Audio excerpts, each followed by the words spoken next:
Over the past several years, one thing that has become clear is that data is absolutely the critical resource of our future digital economy.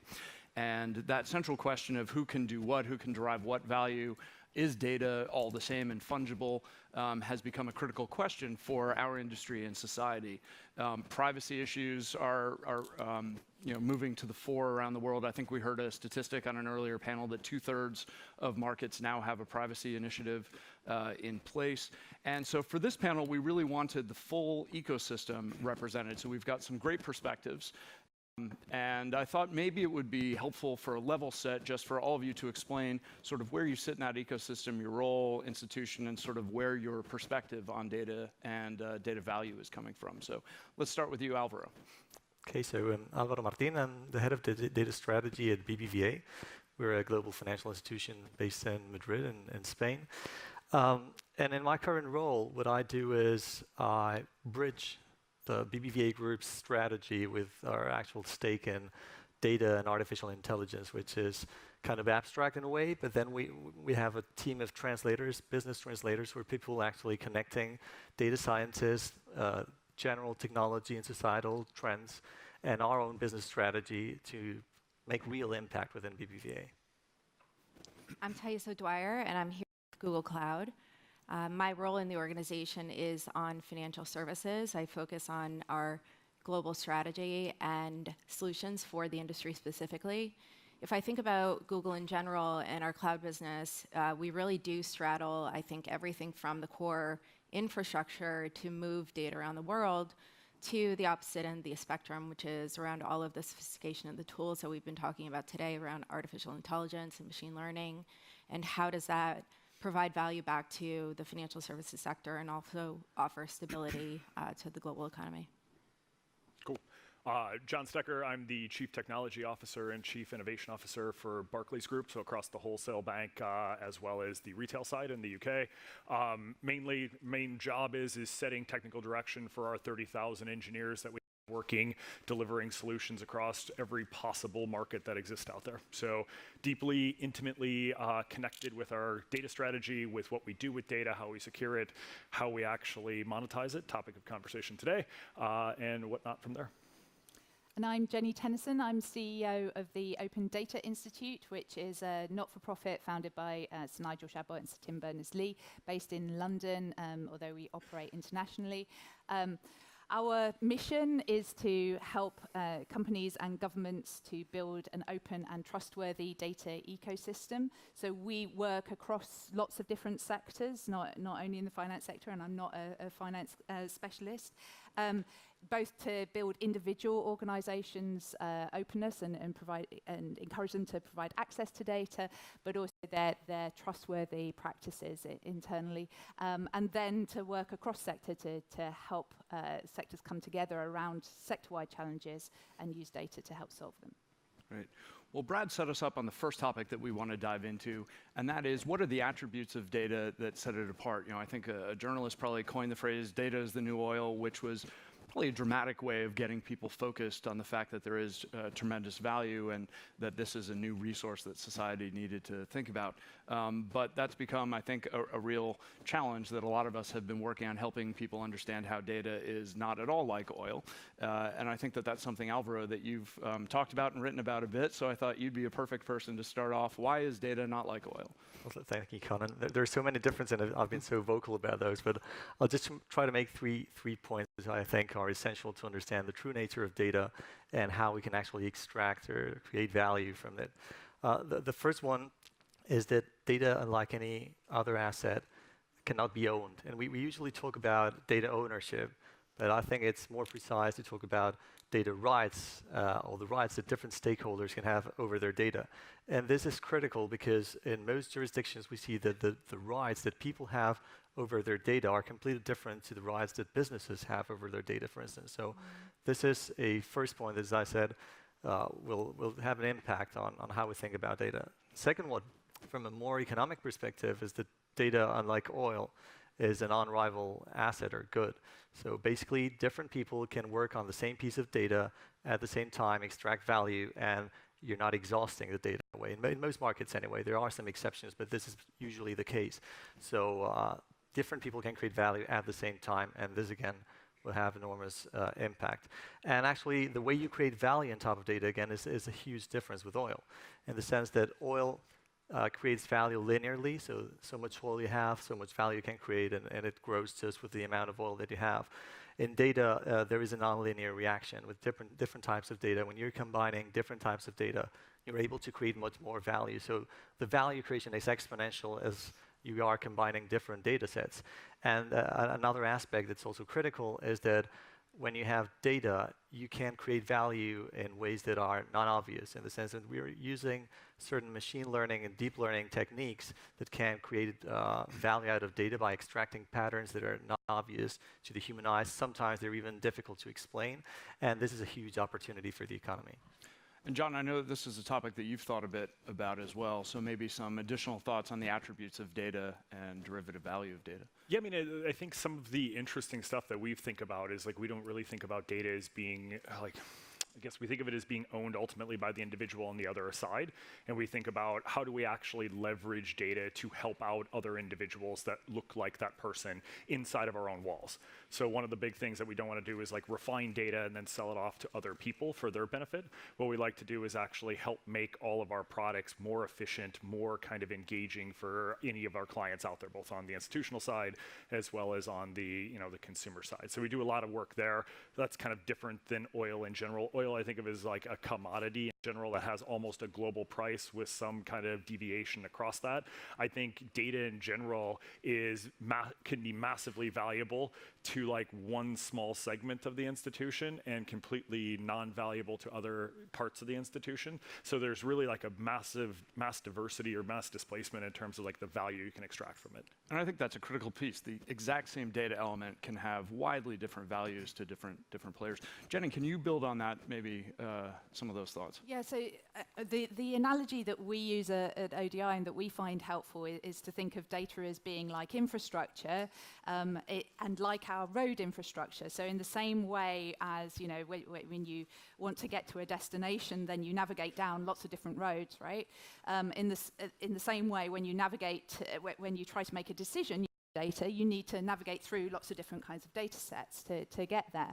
And that means that there are certain kind of qualities around data that become really important. So one is that to recognize that data quality isn't the crucial be-all and end-all about data, that you can have data that is at different qualities and is still useful. But what is important is that data that really underpins a huge number of decisions, like the motorways of our data infrastructure, is really high quality, can be used by lots of people, et cetera, et cetera. But you might have some, like, off-roads that are a little rougher to navigate, stuff that isn't so high quality, and that's okay. So different kinds of quality for different kinds of decisions, I think is one. Second thing is the fact that data needs to be linked together to be useful. And the point about data exploding in value, the more kind of data sets you bring together is part of that. When we have data that isn't linked together, it's a bit like having a road network where you drive along a road and then you come to an end of it and you have to pick your car up and hoist it over onto another road. It just doesn't work. So linking data together, using standardization, and having good interoperability are all really important for really getting the most out of data. And the third aspect is about access, right? We're used to a road system where you don't have to stop at every single junction in order to negotiate access to the next bit of the road. In the same way, we need to get to a place where it's smooth to go from one data set to another data set to another data set in order to access them, in order to get to the decisions that we need to make. And hence, access to data becomes, and the controls around access to data and the ease of access to data becomes another quality that really unlocks its value. Yeah. One question, maybe to build on your analogy of the road infrastructure, is, we've introduced some of the complexity of the value of data. So as institutions now try and say, okay, so what should I invest to try and create the infrastructure to try and drive value of data for our customers and our society? What are the metrics that we try and use? How do we know what to invest if the value of data is complex? So I don't know if anybody has any thoughts on that one. We could drive on, John. Yeah, I mean, I was gonna say, I think it's a massively difficult question to answer, because just the amount of data that we're generating that every single one of us throws off on a daily basis now is, I would say it's not exponential, but it's growing at such a massive clip that actually building systems inside of all of our firms to actually capture all of that data, let alone mine it, let alone actually extract value from it, is really, really expensive. And so like up front, you really need to think about like categorizing and thinking through like what data elements or what data emissions from my clients are important. What can I use for decision support in the future? And you need to kind of take that lens before you just start actually laying down all the data on every single possible hard drive you have. So there's a lot of work that needs to go on in that space, like upfront, is really thinking through what questions are you trying to answer. That's kind of the way I try to frame it with a lot of folks in the bank, is like, what questions do you want to answer will dictate what data do you actually need to gather. And I'd also say that I'm going to take it a little bit further, which is, what's the business model that I want to be in long term, right? And so if you think about that and how you think about evolving the type of data that you have, how you use it, the decisions that you make from it, how you might source different data that you might not have today, can really fundamentally change the way that the industry works and the innovation that's capable as well. And so, as we were talking before about the different types of data, segmentation of, is this related to a particular person and qualities about their life or qualities about their financial circumstances that are important for decision making? Are these sort of external signals that might come from, let's say, political things? They might come from natural disasters. They might come from social media and other aspects. And how do I put that together, or do I put that together in order to make decisions from it? And so I think it's a balance of all of those, but having the foresight to look, I think, really into the future also for this particular industry and say, now that we are focused so much on this data, what are the possibilities of what we can continue to offer to our consumers? How do we make that fair globally across the world? How do we also create new products and services in a way that financial institutions can compete? And I think all of those questions are, very relevant to different parts of and actors in this ecosystem. Anyone want to pick up on that? But Yeah. I think a few more comments about the different kinds of data and different approaches would be really helpful. So we have raw data, personally identifiable data, anonymous data, derivative, synthetic. Maybe walk through some of those for the audience. So for who wants to go? For Alvaro, So maybe. if you don't mind, just going for a second back to the previous question, because I think it is extremely relevant to think that before we can actually create a lot of value out of data and do something significantly different to what we have been doing as an industry, you need to lay the foundations for this to happen. And of course, if you're thinking about larger financial institutions that have a lot of legacy, you need to figure out how to develop a platform that supports the kind of exploitation that you want to do with data afterwards. You need the right data and security, you need the right data governance, you need to build the skills across the organization, because you can't scale something up if you just have a bunch of data scientists in a silo at some location and then you're like a 100,000 people organization. So you have to figure out that there are some basics you need to work on before actually trying to build something significantly different. And going back to Ty's previous point, I think it is extremely relevant as an industry to think whether data is all about doing the same things that we've been doing for decades better and more efficiently, or if there is something inherently differently about the use of data that we can be doing in the next few years. And especially if you look at the macro environment, the conditions that are pretty hard in most jurisdictions today to actually build value as a bank. So can data play a different role? Will eventually banks, will we be measured by our data assets and not just by our financial assets? Does this make any sense? So in the very long term, I think that those are some of the questions we should be asking ourselves.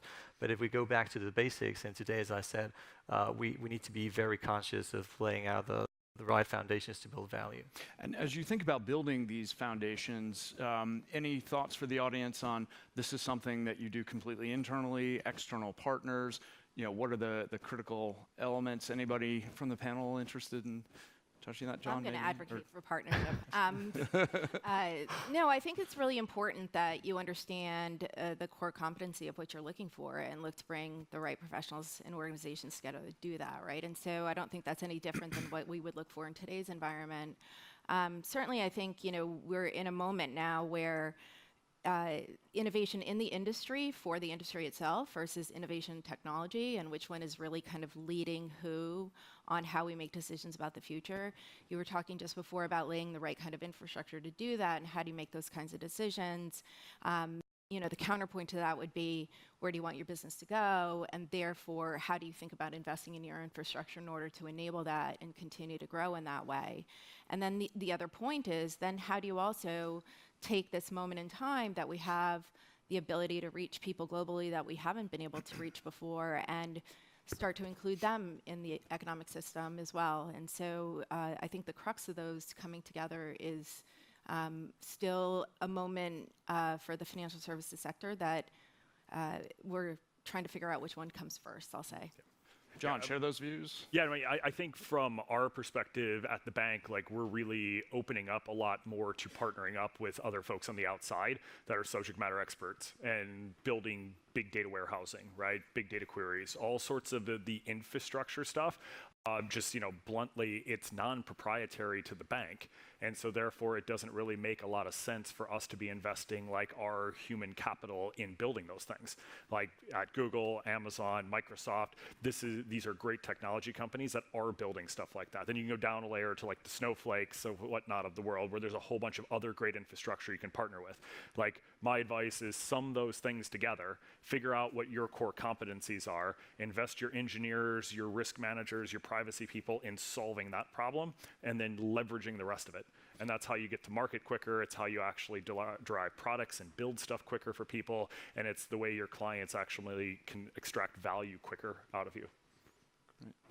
Jenny. I guess I have a bit of a different way in which we would think about value and the kind of partnerships that bring value. So for us, then the value that we get from data comes from the impact that the data lets us have on the world, that decisions using that data let us have in the world, and that value comes from often addressing some of the bigger challenges that we have in our economies and our societies. And in order to address those challenges, we often need to bring together data that is from across different private sector organizations, from the public sector, that's collected from by consumer organizations, that's bringing that information together from lots of different places. And in particular across sector, for us, one of the things that is kind of quite frustrating. I go to quite a lot of these very sector-specific conferences, and you'll talk about the amazing data that is in the finance sector and that can be used, for example, for helping around financial information, but also to health conferences and to transport conferences. And actually bringing data together across sectors is one way of unlocking much, much more value from it. So that means that the challenges that we have around really getting value out of data, especially if you look at it at that kind of societal level, which I think can also be about unlocking value from innovation and economic growth that comes from innovation. There we have to think much broader, and we have to think about partnerships and working together and working together around interoperability, around being able to bring data together towards these challenges that we all face. Yeah, I even think, just in our industry, being able to share data amongst the other FIs would be a huge step forward, because from a fraud prevention perspective, I think everybody thinks of monetization of data as I'm going to sell product A for X dollars and that's going to go to my bottom line. The reality is we make more money on actually using data to prevent fraud. If we could partner up with, I don't know, GS, JP Morgan, et cetera, and leverage all of that data together to actually prevent elderly abuse, huge step change for our customers and our clients. And so like that's kind of the ring that we're trying to work in right now, is actually moving down that path. You can think of the economic benefits if you're a bank in terms of cost takeout, right? If you can actually have shared data to onboard clients and KYC clients, significant reduction in cost, significant uptick in like client value and kind of like the warm fuzzy feeling. So there's like, that stuff is awesome if you can get, and then you bridge out into all the other cool things you're getting to. But that's like, there, you know, to some degree with the regulators in the room and other folks, is like, there's still like a lot of log jams there from like the legal / regulatory perspective about how you can share a lot of that data. But if all of us look at the credit bureaus out there, I think we'd all argue that, given leaks or whatever else, they're pretty positive in general, and sharing data there helps us all out. I'd love to see a lot more repos like that kind of showing up everywhere. No, I think it's a really interesting point that you both have made on that sense, which is bringing that data together and really what the power of that is, not just for financial services, but you know, a lot of the problems we have around the world also come back to following the money trail, right? And so how do we do that more effectively? And this sector really is at the forefront of being able to collect that information, and that can be everything from fraud to money laundering to lots of other sort of very challenging and difficult uses that we're trying to trace back and solve for our societies as well. So I think, you know, as we continue to look at this, it goes back to the question of ownership also, right? And so the reluctance around this has not only been around the regulatory aspects of it, privacy laws and issues around that, but even the firms, who do they want to share their data with? Do I want to participate in something like that? I might see benefit out of it, but I also might be then giving up something that might be a competitive advantage for us. Totally. And the question of data sharing in AML is an area that the IF has been really focused and engaged for many years now. We continue to have challenges with the industry, even within a single global group being able to share data from one group to the other. And when we look at fraud prevention, there have been some amazing advances with AI and machine learning techniques applied to that data set, because they have a feedback loop. The bank knows when fraud has been committed, and so they see results in preventing more than 85% of fraud using some of these new tools. But unfortunately, without that type of reference data or feedback data from the financial crime units in government, those same tools can't reach the same impact. So we continue to look for ways that technology can solve the problem, but very strong linkages to data policy and data sharing policy for our members. So a little infomercial on another work stream there. But Alvaro, any comments on that before we move on? Actually, we had an interview with Brad and Dennis this morning, and he was mentioning the experience of open banking in the UK and how one of the top 2 issues was precisely liability. So I think that any data sharing agreements as the liability issue, that's an overarching problem. And this brings us to the question of, is it acceptable to do this? And there is this legal dimension, and this is the first one. And then there is, I'm not sure if it's even an ethical dimension. How much data can we share without compromising the trust of our customers? And I think that is a very fundamental issue. We've been building, not specifically in finance, but in the general economy, we've been building data ecosystems that are not always transparent, in the sense that data is flowing and people are seeing their data pop up in places where they didn't expect it to be. And this is creating a lot of mistrust in the system. So if we think about financial services, which is an industry that has very high levels of trust, and I took one of the pictures that Brad shows us before from this Future of Finance report by the Bank of England, with 80% or so of the people saying that they trusted more their banks than anybody else to handle their data. So I think we shouldn't undermine that. We should be very careful when we're sharing data with others, no matter how much value we can be creating, at least potentially, on whether it's legally acceptable and the liabilities are appropriately allocated, and most importantly, whether we will be undermining the confidence and the trust of our customers in the long term, which I think is an essential question. Yeah, I think there's a lot of technology that, compute power has now caught up to a lot of this. So there's differential privacy, homomorphic encryption, there's distributed AI, there's a whole bunch of different techniques now that allow you to home the data and keep it inside of the bank, but share it so that it's queryable and discoverable and usable outside of the firm. And so all of that stuff is, it's now coming out of the R&D spectrum and into actual reality in like where you can actually apply it. And that's, to me, like the step change I think you're going to see over the next few years, is like like I sure as heck don't want to see like another, Equifax breach on the outside or a TU breach, whatever it is, because that's like honeypots to people. Like to me, if you can have the data distributed and contained within the banks and then have some way to query it, that's like the optimal way. And I think we're on the cusp of that stuff happening now. Absolutely. So I really agree that the new kind of technologies, privacy enhancing technologies can really help here. However, when we talk to people about how they perceive those, they don't get that at all, right? As far as people on the street are concerned, then it's still sharing data that is about them. And so for me, then it's equally as important that we not only get the technology right, but also that we have really good governance structures, trusted governance structures, and really good engagement and co-design with people who are going to be affected by the sharing and use of data. And I think that we need to be getting a lot better at really proactive conversation with those individuals and the groups that are going to be affected by the sharing of data, and take account of that conversation in the way in which we design the systems that we use for sharing it. So, I'm a strong proponent for sharing more data, but we have to be doing it in trustworthy ways. Otherwise, there's massive backlash against it, and we don't get the value that we could otherwise. Totally agree. Well, it's a transparency question, right? If the consumer, understands how their data might be used, the intent is important. But also, do I even know that that's happening? And can I select for that not to happen? Do I have an option to opt out of that process, right? And so as we think about the trust, it's not only sort of handling it responsibly enough and having the governance amongst the people that sit in rooms like this to be able to answer those questions, but also to bring them into the conversation and say, this is what we intend to do with it. Do you agree with that? Do you want it used for those purposes? Because at the moment, I think the mistrust also comes from, am I going to get value out of this? Maybe I will. Maybe things will be more available to me. I'll get better answers from my financial institution. Or maybe this will be used against me somehow. And not knowing sort of which side you sit on, I think, is where a lot of the distrust comes from.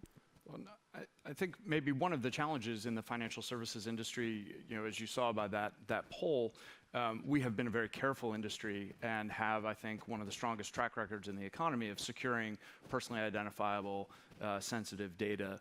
And we're operating in an environment where, for instance, there was an app that was launched in the US a couple of months ago, and everybody said on day one, this is from a Russian company that's gathering data, and you're signing away the rights to all of your images for your life.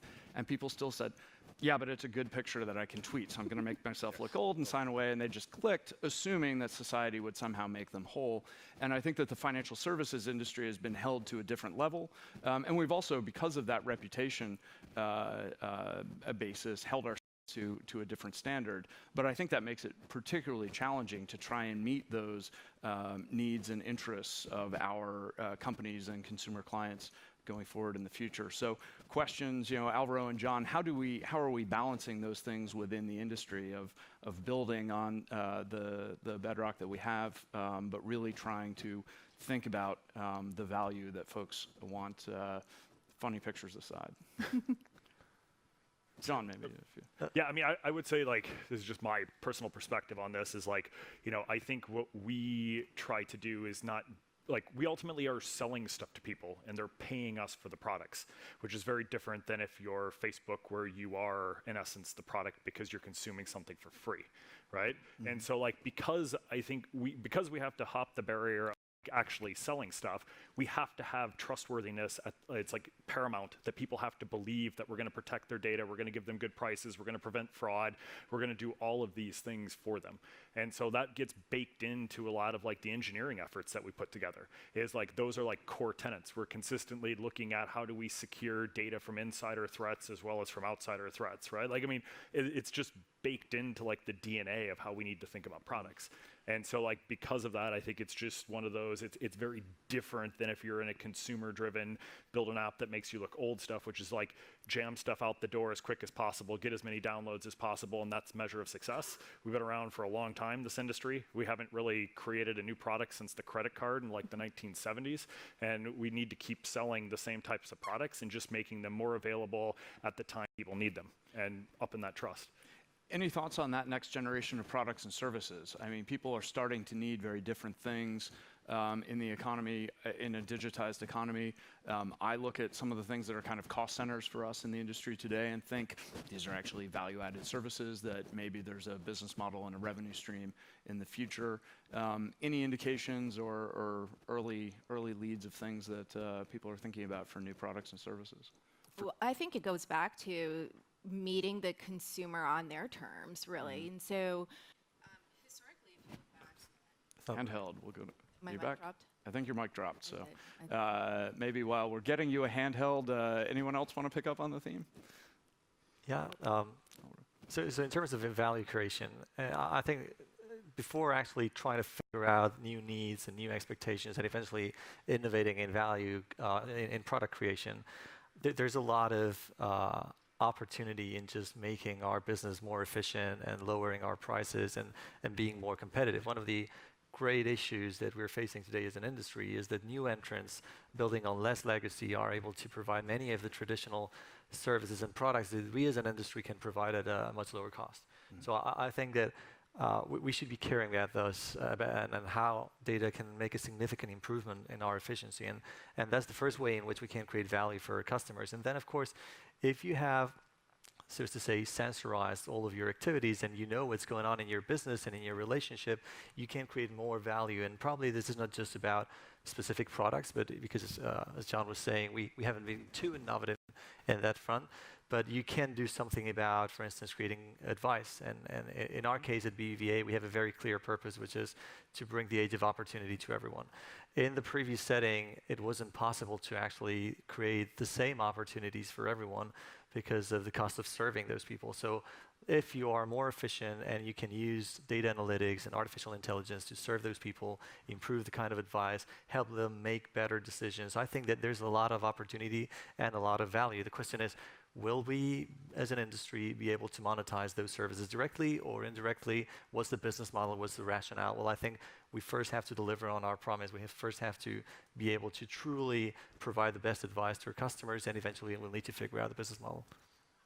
No, and I think that's exactly the point, which is going back to say, what is it that our consumers are ultimately asking for, right? And so if you kind of straddle the landscape of legacy business models, I think you're pointing out the exact right things, which are, how do I really understand my consumer? How can I serve them better and understand what they've used for their entire financial life in order to provide them with better products and services? There's also potentially another end of the spectrum that says, I don't want to work with a single organization. I want to work with the organization that's best for me right now. And so I want these networks linked together. I want to curate my own network of these organizations to come together. I don't want to have to tell them the same thing over and over. I expect them to use my data responsibly. I expect them to transfer my data to one another responsibly. And I want that to do things that are that save me time, that help me travel from an airport to a location more quickly and pay for the cost of that service. And so, as we look to the future and what we can do through those different channels, I think it's going to become very interesting to see, when it comes back to data and monetization, how those different types of business models can ultimately kind of converge to offer the best possible network of solutions to consumers. Good. And I think in order to do that, one thing that it doesn't seem is in place in a lot of jurisdictions today is symmetry across the entire economy and how data is dealt with. And when we look at, again, our industry, open banking initiatives and thoughts of how that would play out, I'm not sure that they really put the consumer at the center of that. I think that there were some other things at work. Comments from the panel on symmetry of policy across the economy. Alvaro, we'll start with you. More than happy to take this one. So actually, this is something that's very interesting because we've had a set of regulations, as you say, PSD2, open banking, that originally were meant to solve a different problem. So it was a great piece of regulation. I'm thinking of PSD2 now, aiming at more competition in the payment space. And that's fair enough, and it's a valid point made by the policymakers. The question is, when they regulated payments, they didn't realize that payments was so much about the market itself as it was about the data being generated and transactionality and the importance this has for the industry and the kind of insights this provides for both individuals and businesses who can both benefit from PSD2. Now the question now is, okay, now we have these regulations in place, we have created APIs, we have enabled the governance and the liability structure, and we are realizing that this is something real and it's possible and it's good for consumers. And I think that's the best we can take out of PSD2. It is a piece of regulation that really puts the client in control of his data and has a lot of value opportunity there. Now the question is, at the same time, we realize that customers don't have the same kind of opportunity with other sectors that are holding data on those same clients that they would be willing to use. I can think of porting or taking away my telco data when I'm applying for a loan. And there's literature that says that this can have predictive power. So even if I'm applying for this loan and I can only share my transactionality in another financial institution and my telco data, I might be getting a better price than I would otherwise. So there's a lot of value that's on tap there. And I think that regulators should be addressing this as a more than a market-specific issue, a data cross-sectoral issue to work on. And I think that this is not the way that most regulators are looking at this, at least until recently. This might be changing, and I think that the message is not just this is bad for banks because we are sharing data from our customers and we don't want to do that, because we're well beyond that. We realize that this is good for consumers. The message should be, okay, so let's create the most value out of the data of our clients. Let's create a consensual framework that allows them to share their data freely, securely, in a standardized way, and going back to Jenny's point before. And this will create a lot of value for the economy and improve the overall competitiveness. And that's the way we think we should be moving forward. And particularly for the new customer segments, younger folks who have thinner credit files, being able to open up some of that non-financial history data to be really brought into the next generation of credit and risk models, I think is an essential question of financial access and inclusion. So Jenny, I know you've given some thought to how can you build trust in institutions sort of across different sectors. We're certainly focused on one here, but you look across all of the different sectors of the economy, and what are some of the things that you've seen that have been essential in building trust in those organizations? Right. So I think that trust and trustworthiness around the handling of data is completely essential if we're not going to get some real backlash against the kinds of sharing that we think can unlock the kinds of value that have been talked about here. And in some places, then we have existing organizations and existing institutions that are already massively trusted, and it's really about making sure that they don't lose that trust, given especially that trust is and distrust is a very contagious thing. What we see is that, if there's one breach, say, in the banking sector, then the trust of the banking sector as a whole will go down. It means that we have to hold each other to account about the kind of trustworthy practices that we have. And it means that the role of regulators and of bodies and professional bodies that bring sectors together is particularly essential to build those kinds of codes of practice that help lift a sector as a whole. One of the things that we're really interested in is where you have new kinds of institutions, new organizations that are bringing data together, how on earth can any consumer or business know whether to trust them from the point of view of either putting kind of sharing data with them for them to share on, or from the point of view of taking data from them and knowing that you're going to be able to continue to rely on that as a data source, right? Those aspects of trust are really crucial. So one of the things we've been looking at is what are the kind of mechanisms that we have for conferring trust on those kinds of organizations. And actually, it comes back to the same kind of mechanisms that we have for conferring trust on, say, financial organizations. There's a whole bunch of stuff that is about, have we got a good strong regulation in place that helps us to know that there's some fundamental things there that are just going to be going right? Is there professionalization in place? Are there strong kind of consumer organizations that are holding other organizations to account? Is there good kind of liability and insurance frameworks and so on that build that trust? So it's really, for us, it's about taking some of the lessons that have been learned from other sectors about how we build trust in a sector and bring that across to how we build trust around these new kinds of data institution and data governance questions. And my observation listening to you and your list, these are many of the things that we have in place in this industry. Exactly. And as we think about, privacy initiatives that have been, I'd say the biggest and fastest public policy push I've ever seen around the world, consistently across regions. And as I mentioned before, 2/3 of countries now have some sort of a privacy framework in place.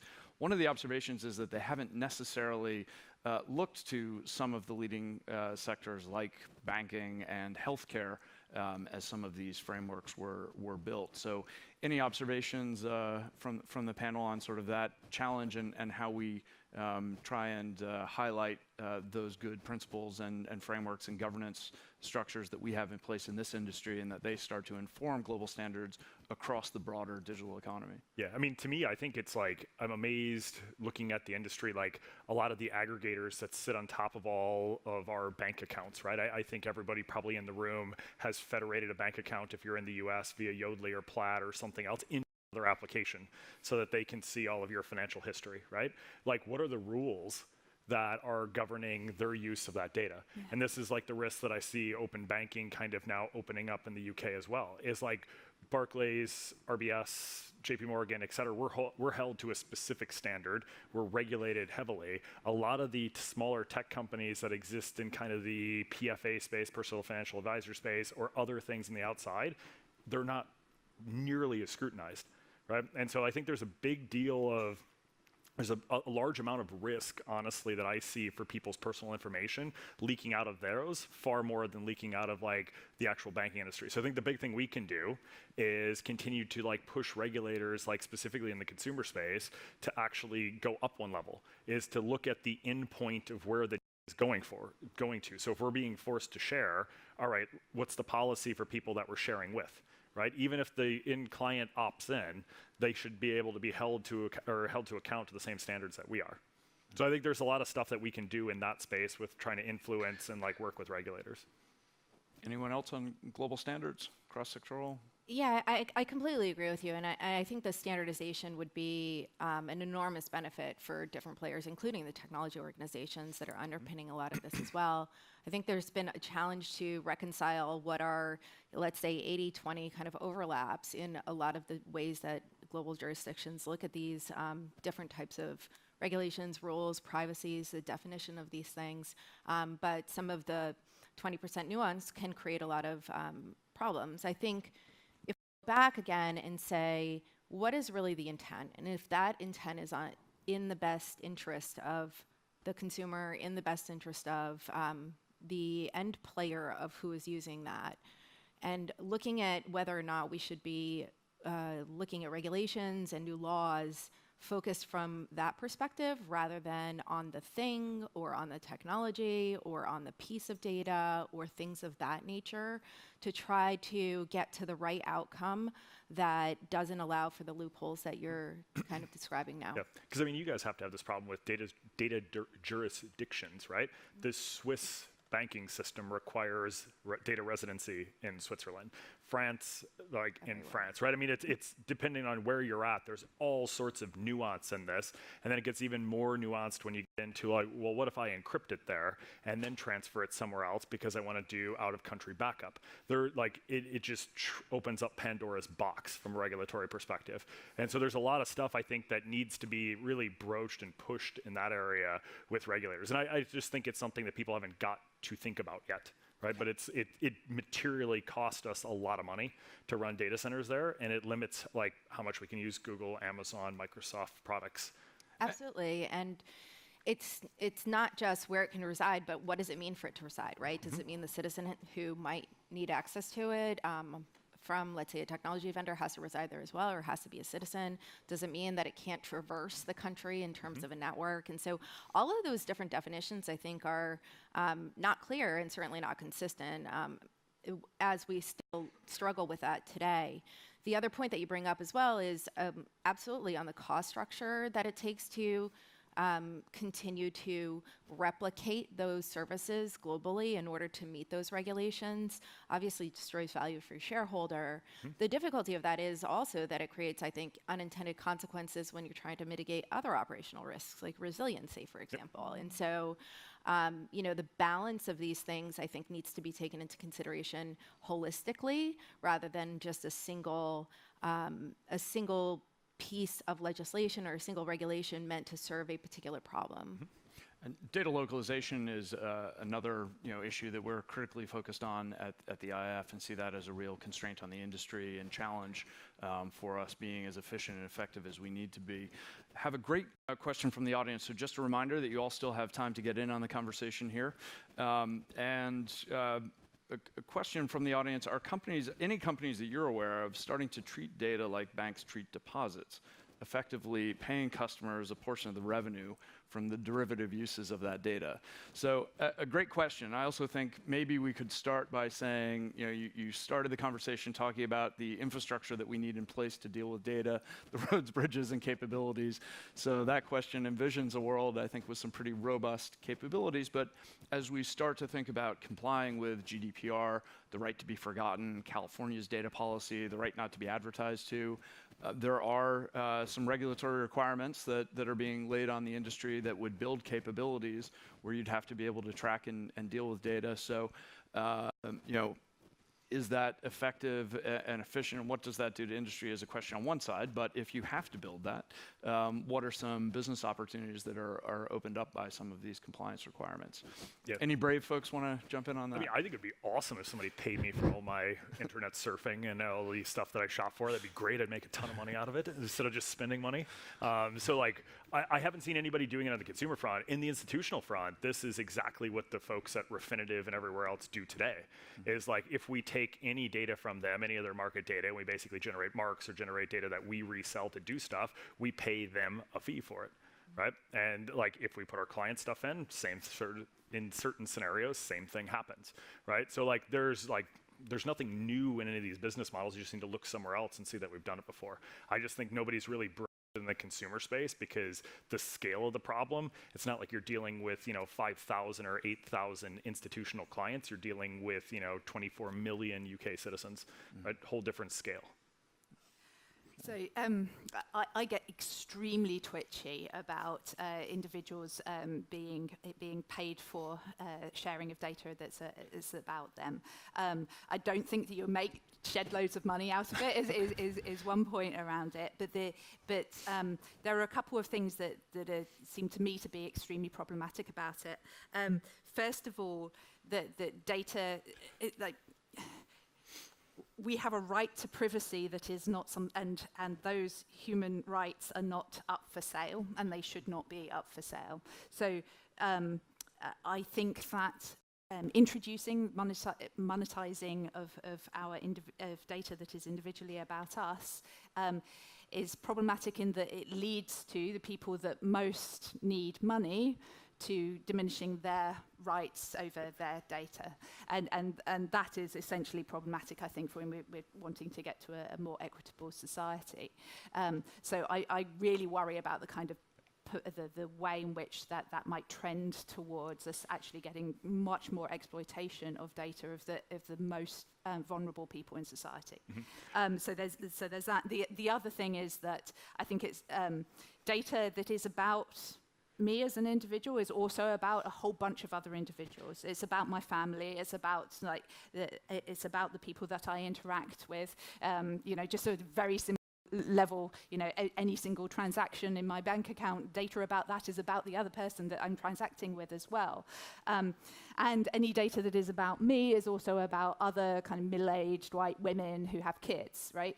The permissions that we give around anything about our data also feeds onto the permissions that are given about other people that are like us. And in the way in which we frame our conversation about rights around data and ownership and monetization of data, we have to keep that in mind, because otherwise I think we get to very dark places. I think it has to be an opt-in, but if you kind of look at it, if you want to go way outside of the banking industry, like society's kind of stepped into this like black hole already, like the Instagram influencers, YouTube, like, you know, videos that people produce. People are self-monetizing already, and they're self-monetizing based on like their own private moments, their own trips, yada, yada, yada, right?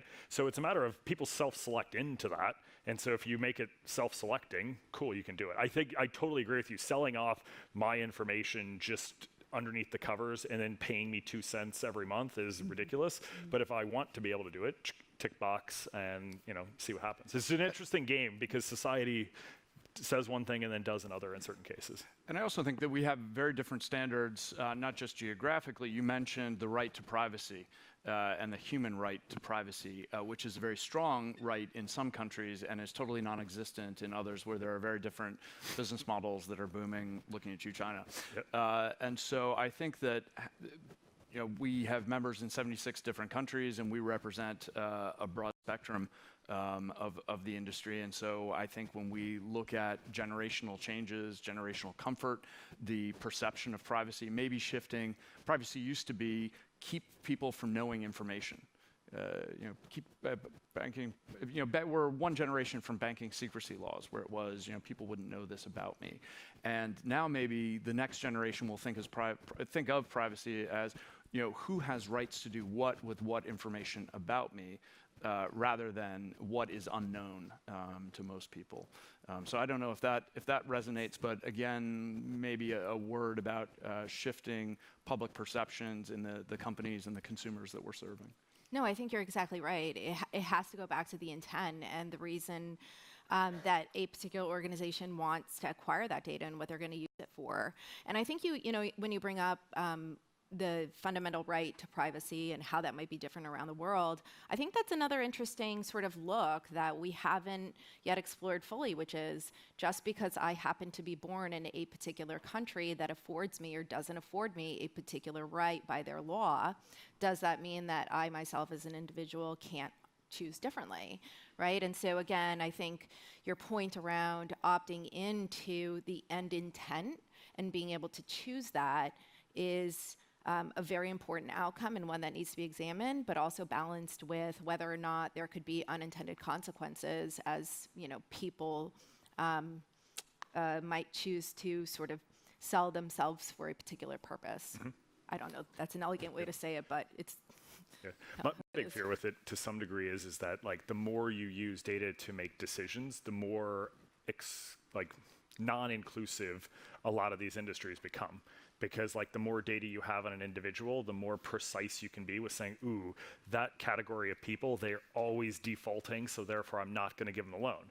And so you stop actually scoring the individual themselves, and banking becomes a lot less human than it ever was in the past, and it just becomes systematized. And so like that's, I personally do worry about that to some degree. Well, true, but let's look at it on the other side, which is, what if I could actually make that much more precise about the individual, right? What if I could actually couple the financial data that I know about them, things that I can get through credit bureaus, but I'm going to source data that they share publicly or socially, for example, and I can understand a lot more about that specific person and not as a particular class of people that I'm going to afford certain decisions to or not afford decisions to. And so I completely hear you, but I also think the other direction is very legitimate and possible as well. Yep.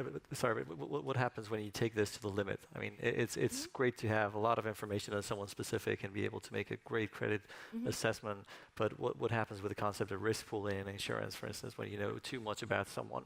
What happens with some of the fundamentals that justify regulation of financial services the way we know them? So I think we should be looking about how data is treated in a way that's not too paternalistic with individuals, but I think that we should be aware of the limitations in terms of financial exclusion, in terms of long-term implications of granting access to some of your data, because you're not as wise when you're 18 you're 40 and probably not as much as when you're 65.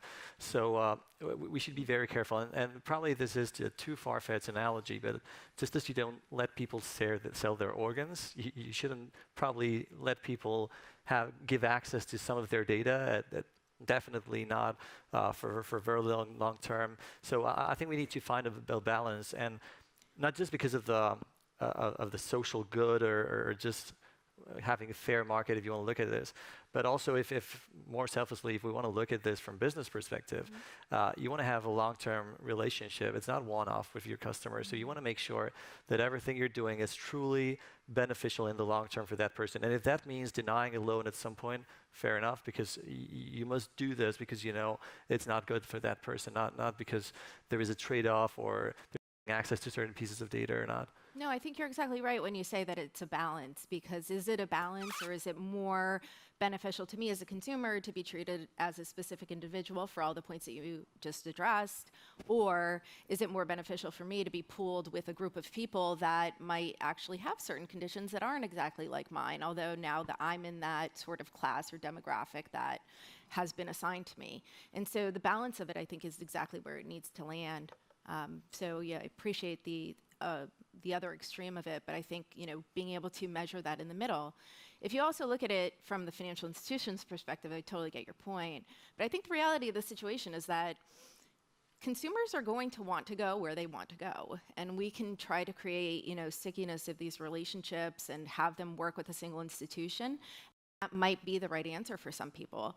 But now that, you know, working with another institution doesn't mean that I have to physically drive 20 miles to some other place and fill out a whole new set of forms or all these different things. I can create these networks and I can do them on my phone. That, I think, you know, is the reality of the world that we're facing today. And so, yes, I think the look at that problem, if you're in one of those business models that's been around for a long time, needs to take into consideration that different generations of consumers are going to inherently want different things. And as we come to the end of time, I think that that's one of the tensions that will continue to play out in society, is the personalization. So people want much more tailored personal products and services, but that tension with the demutualization and or you know, ensuring things like over-indebtedness, consumer protection, that's where there's going to be a lot of tension. And I, you know, jokingly mentioned China, but they interestingly are pushing forward with the privacy framework to deal with a lot of these initiatives, as well as they look at the ASEAN trading bloc and having consistent regulation across that region. So thank you very much for a lively and informative discussion. We loved having all of the different perspectives as we look at the economic value of data today. So thank you for your time.